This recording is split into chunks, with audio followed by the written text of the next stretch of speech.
Here's the uncomfortable truth no one talks about. You're not broke because of the economy. You're not stuck because of your past. And you're not unseen because you lack talent. You're stuck because deep down, your self-worth has a limit. That limit isn't loud. It's not dramatic. It's subtle, but it's powerful. It shapes your expectations. It whispers doubt when opportunity knocks. It makes you question if you're too much or not enough.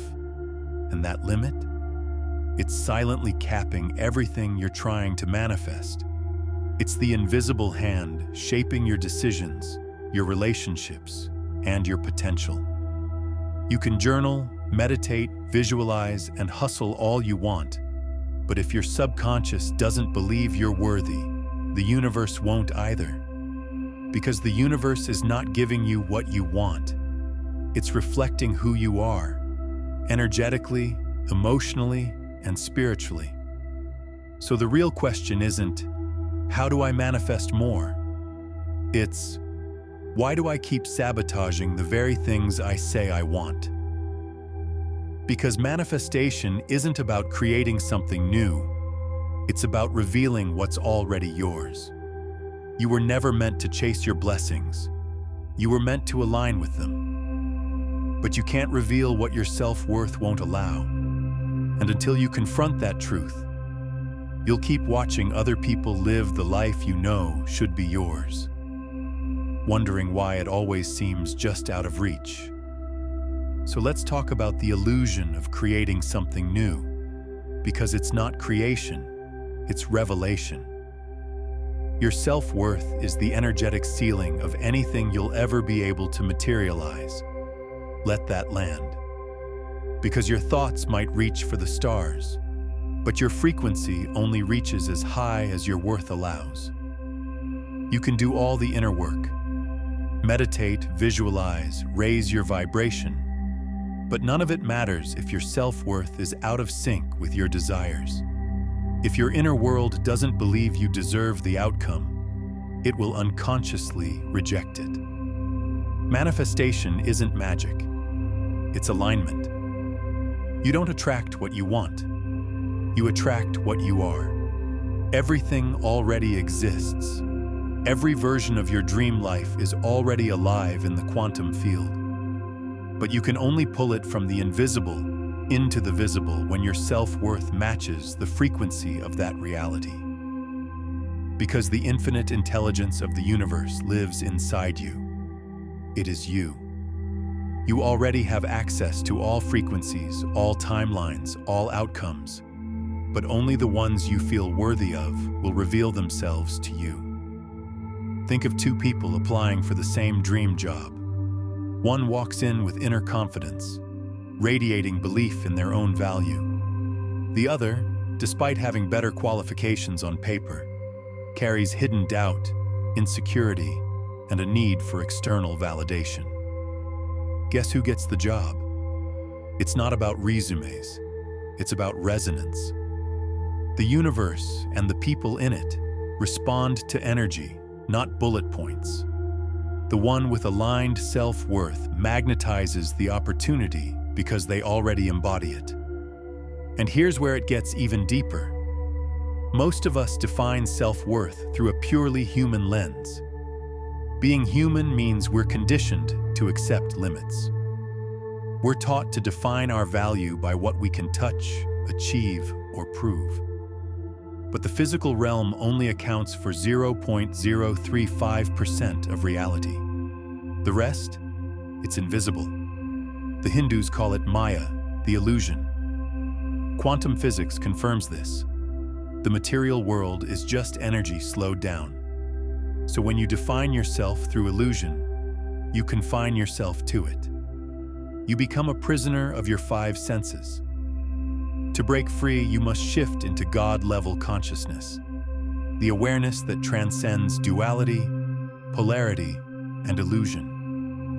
Not living just in the physical, but operating from the spiritual, the emotional, and the eternal. God is not outside of you. God is consciousness. and you are a spark of that divine intelligence.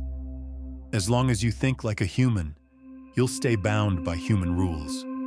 Scarcity, fear, ego, comparison. But when your self-worth evolves into a divine knowing, you rise above. Let's break something open. Trauma, not the buzzword, not the overused label. I'm talking about trauma as the subconscious architect of your reality. Trauma is an emotionally charged experience that alters the way you see the world. And more dangerously, it alters the way you see yourself. It could be subtle or explosive. It could be one moment or 1,000. But if it rewired how you feel about what you deserve, it shaped your self-worth. Your subconscious doesn't respond to logic. It doesn't care about your conscious affirmations. It responds to emotional impact. And trauma leaves the deepest imprint.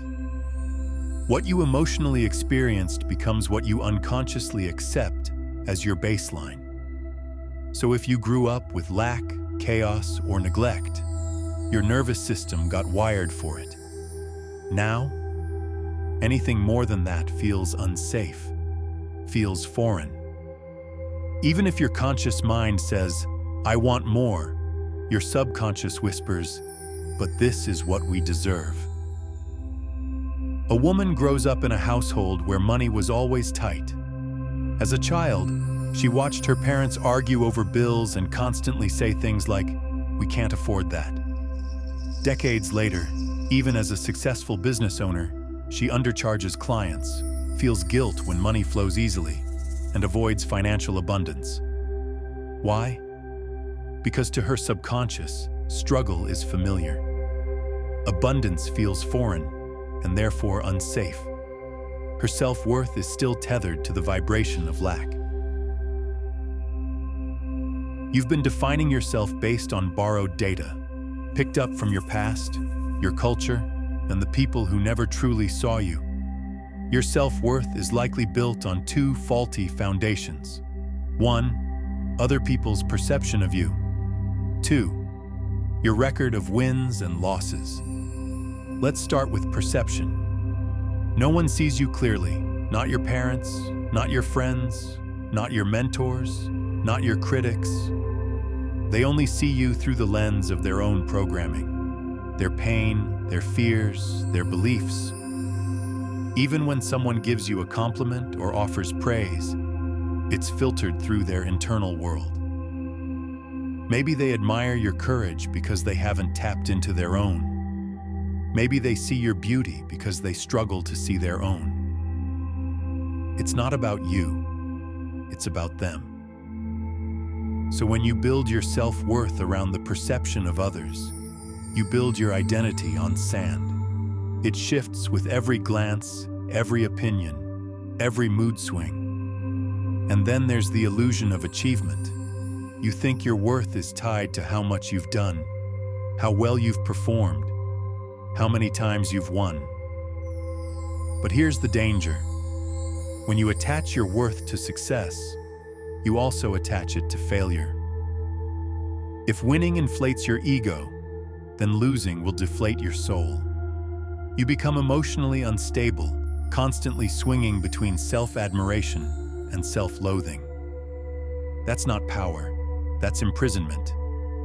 You start to chase success, not from a place of joy or creation, but from fear. Fear of being seen as a failure, fear of being less than, fear of not mattering unless you're achieving. And here's the most damaging part. Every time you fail, your subconscious doesn't just record the event, it records the emotion. It interprets that moment as, "I am a failure." Emotion is the language of the subconscious, so the more emotionally charged the moment, the deeper the imprint. Over time, those losses stack up, not just in your memory, but in your identity. And now you're not just someone who had a setback. You're someone who subconsciously expects them. But real power comes when your worth is no longer negotiable, when it doesn't rise with success or fall with struggle. when it's anchored in truth. Not titles, not trophies, not the opinions of others. True self-worth is unshakable. It's sourced from within. It says, I am valuable, not because of what I've done, but because of who I am. So if self-worth is broken, how do we rebuild it from something real? We begin with the most underestimated power, imagination. They told you imagination was for dreamers, for kids, for people with their heads in the clouds. But they lied. Imagination is not childish. It's not fantasy. It's spiritual technology. It's the operating system of your consciousness, the software you use to program your reality.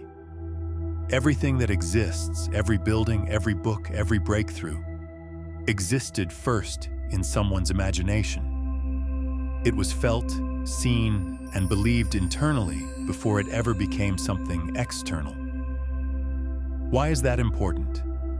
Because your subconscious mind, the true architect of your reality, doesn't know the difference between something vividly imagined and something actually experienced. The subconscious doesn't care whether your emotional charge comes from an event that happened or a vision that you created. It simply responds to the frequency of feeling. Which means this: you can use your imagination to create new emotional blueprints on purpose. You can imprint self-worth. You can embed abundance.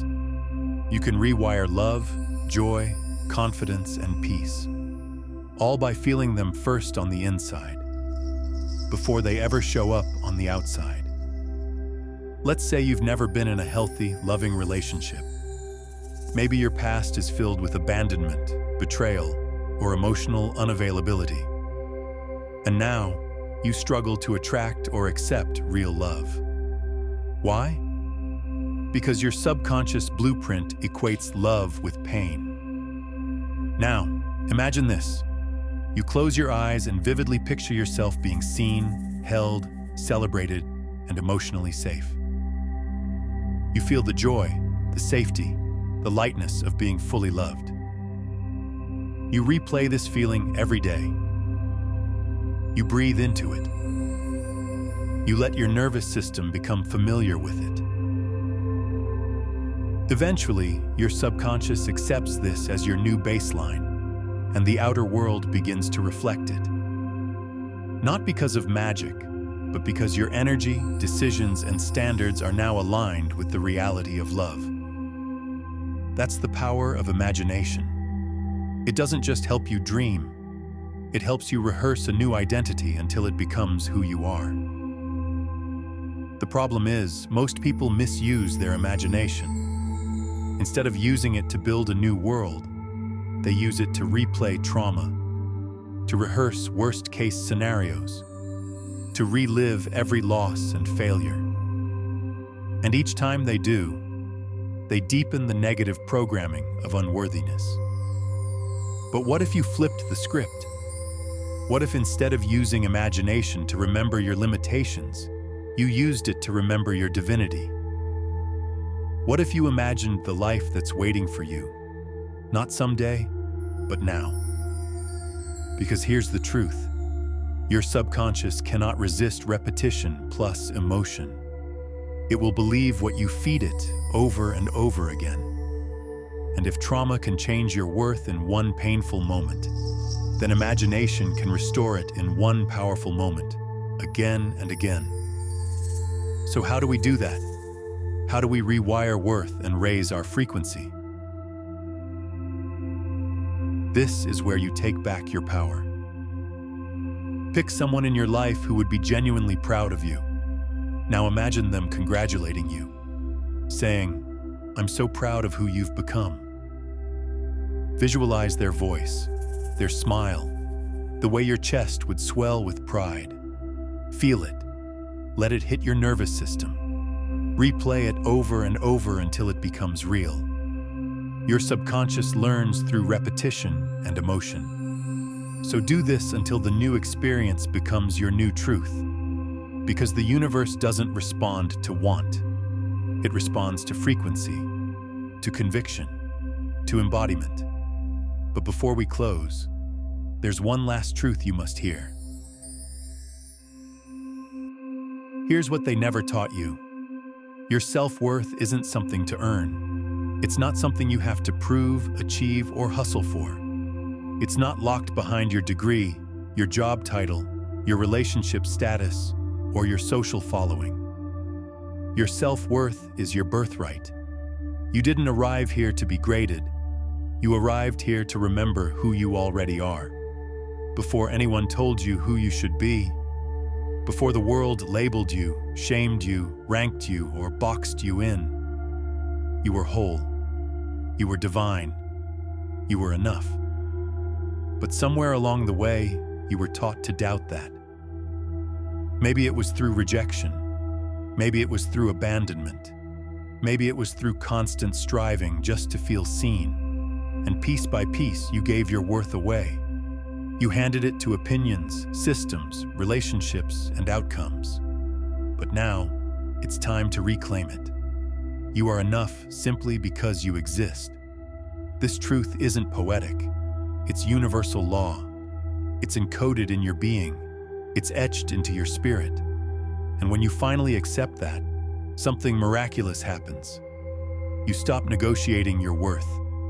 You stop performing for love. You stop chasing validation. You stop waiting for life to prove your value.